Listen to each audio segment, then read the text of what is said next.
Dan Assalamualaikum, salam kripto. Apa khabar tuan-tuan puan-puan? Okey, so hari ni saya nak cerita sedikit lah tentang isu panas. Isu panas di mana Michael Saylor berkemungkinan besar akan kena saman. Sebab apa dia kena saman? Okey, sebab Michael Saylor ni, bila orang cerita tentang Michael Saylor, orang akan nampak Bitcoin. Michael Saylor ni dia someone yang famous, tapi dia jadi lebih famous sejak dia promote Bitcoin lah. Dan bila batang tubuh Michael Saylor ni diserang, market ataupun mungkin orang ramai akan perceive Bitcoin berada dalam bahaya. Adakah itu perkara yang akan berlaku? Okey, so kita nak bincangkan tentang isu ni lah. Okey, so sekarang ni adalah bulan September, dan siapa yang tengok video TikTok saya yang baru saya post beberapa jam yang lepas, memang saya ada tunjukkan on this particular chart lah. Carta mana ni? Okey, sebelum kita cerita Michael Saylor, kita cerita tentang bulan ni pula. Okey, so September adalah historical lah. Ini Bitcoin monthly returns. Okey, boleh tengok dekat coinglass.com. Dekat sana kita boleh tengok lah dia punya monthly returns ni. Okey, kalau tengok monthly returns ni, bulan September paling teruk lah.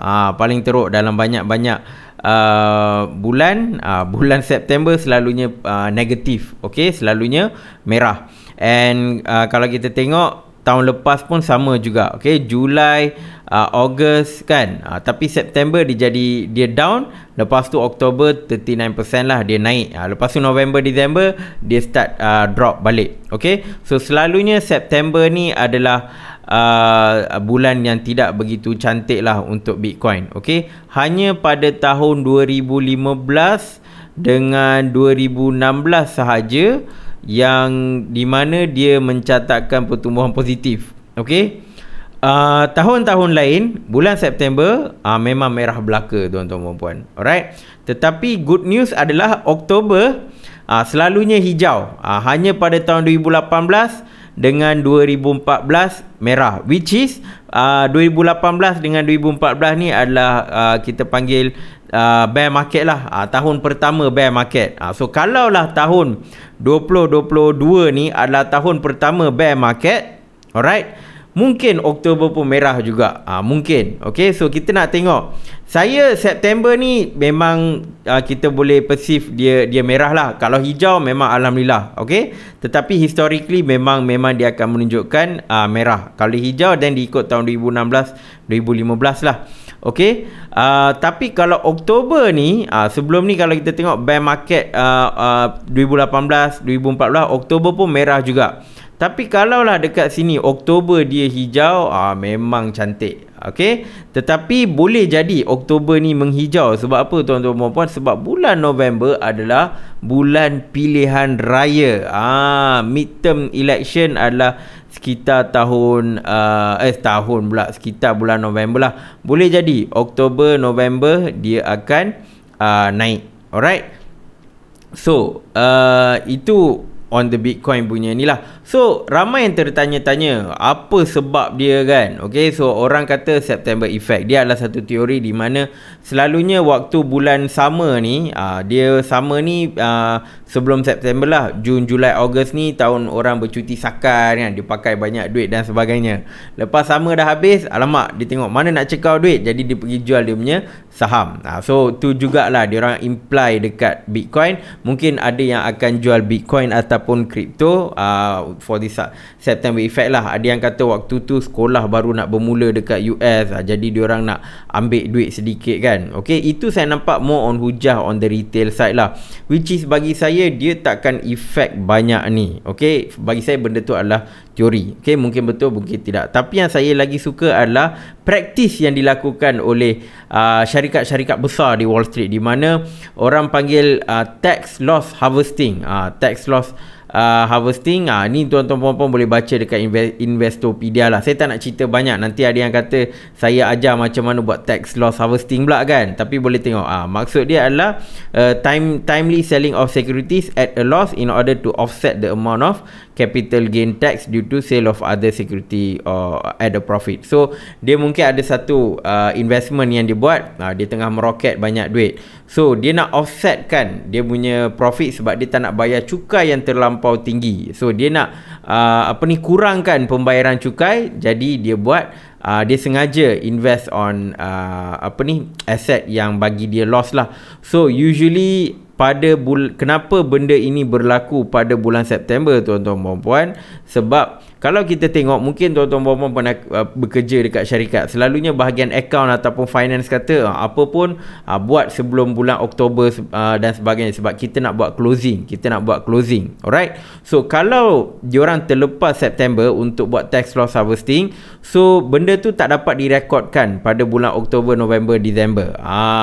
Okay, sebab usually quarter 4 ni adalah diorang akan rekodkan segala transaksi yang berlaku dari awal tahun sampai September lah.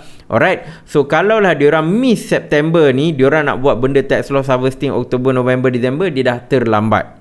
Okay. So of course tak nak buat awal sangat. So September tu adalah bulan yang perfect lah untuk diorang buat tax loss harvesting. Okay. So ini adalah dari sudut pandangan Wall Street punya efek. Saya lagi suka ambil sudut pandangan Wall Street daripada retail. Okay. Walaupun orang selalu cerita pasal sebab retail apa semua kan, tapi hidden dia mesti Wall Street punya player.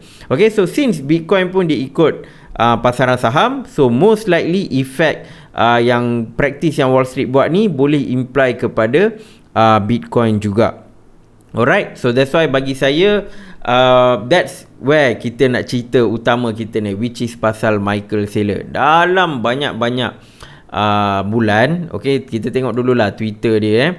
So ini so okay, headline, kita tengok headline dulu. DC Attorney General sues billionaire alleging income tax evasion. Okay, so billionaire ni adalah Michael J. Saylor, which is co-founder MicroStrategy dan juga promoter Bitcoin.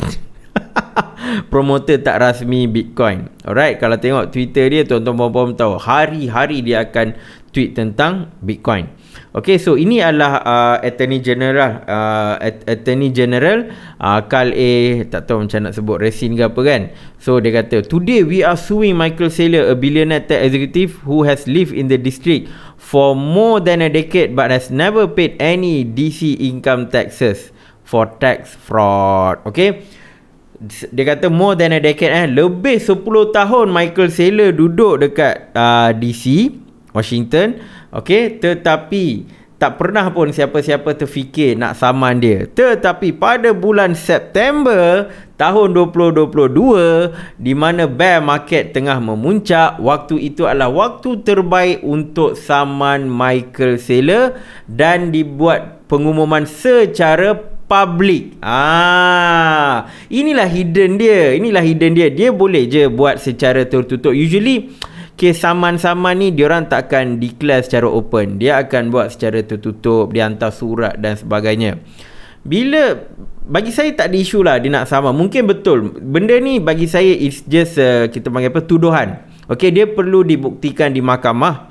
Alright. So bagi saya dia nak saman Michael J. Saylor ke apa ke, tak ada hal lah. Okay. Tetapi kenapa dibuat secara umum? Dan di di-mention dekat Twitter.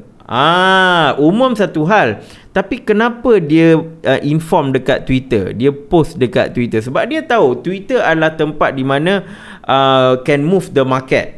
Sebab tu Elon Musk pun guna Twitter untuk tweet dan sebagainya. Okay, sebab market sangat-sangat reaktif melalui Twitter. Okay, mungkin orang Malaysia nampak Twitter tak berapa nak go lah, sebab orang Malaysia suka Facebook dan sebagainya. Tetapi when comes to market, the mover adalah dekat Twitter ataupun dekat Reddit lah. Alright. So Twitter ni memang dia tahu kalau kita post apa-apa, dia boleh bagi sedikit kesan. Alright. So that's why pada pandangan saya lah, benda ni pada pandangan saya it's just a game lah. It's just a fad. Mungkin betul dia buat tax evasion dan sebagainya, tetapi bagi saya behind Michael Saylor adalah BlackRock. Dia takkan buat benda secara direct. Dia mesti ada dia punya drama, twist and turn. Sebab at the end of the day, tuan-tuan dan puan, boleh jadi tiba-tiba settle dekat luar mahkamah. Habis lah, habis cerita, tutup. Mungkin sekarang perempuan-perempuan bising kat Twitter dan sebagainya, sebab Michael J. Saylor belum bagi statement. Setakat yang saya rekod video ni, Michael Saylor belum bagi statement untuk membalas yang AG ni lah. Okey, tapi boleh jadilah ada orang media akan menggembar-gemburkan keadaan dan sebagainya. Mungkin ada yang rasa takut dia jual. Sebab apa? Naratif yang diorang boleh main adalah Michael Saylor mungkin akan kena saman dengan jumlah yang besar, mungkin akan bawa pergi mahkamah, dan Michael Saylor tak ada duit, jadi dia kena jual Bitcoin. Itulah naratif yang akan dimainkan. Okey, sebab dia nak bagi orang takut. Sebab sekarang ni bila orang cerita tentang siapakah pembeli terbanyak Bitcoin, is MicroStrategy. Okay, not for long term, for the short term lah. Since 2020 memang MicroStrategy antara company yang buat pembelian terbesar untuk Bitcoin. So kalau Michael Saylor kena attack, MicroStrategy kena attack dan sebagainya, orang akan nampak okay, satu, saham MicroStrategy jatuh lah. Yang kedua, orang akan nampak MicroStrategy mungkin akan jual Bitcoin. So ada yang akan rasa, waktu ni lah nak jual Bitcoin, baik kita jual Bitcoin sebelum dia jual Bitcoin, sebab takut Bitcoin akan pergi lebih rendah. Okay, so saya nampak benda ni sebagai mainan politik. So orang akan jual Bitcoin dengan lebih rendah, dan BlackRock macam bagus, dan dia akan datang beli. Okay, kemungkinan besar. Alright, sebab bagi saya, when you have BlackRock behind you, benda-benda macam ni semua bagi saya hanyalah mainan je lah, wayang je lah. Okay, kalau tak percaya kita tengok lah. Okay, saya tak ada time machine dan sebagainya, but usually this thing will be sought di luar mahkamah. Okay, mungkin dia kata okay, tax fraud aku berapa, okay fine, okay dia bayar denda ke atau settle luar mahkamah ke kan, then AG ni pun akan senyap je. Alright, ini just pandangan saya lah, sebab saya tak nak macam create FUD dan sebagainya. Sebab bila kita tahu siapa player di belakang Michael Saylor, and ni most likely orang yang sama juga orang yang sama, cuma depan kita je duduk belaga wayang kan, tapi belakang orang yang sama je. Alright, so ini pandangan saya lah.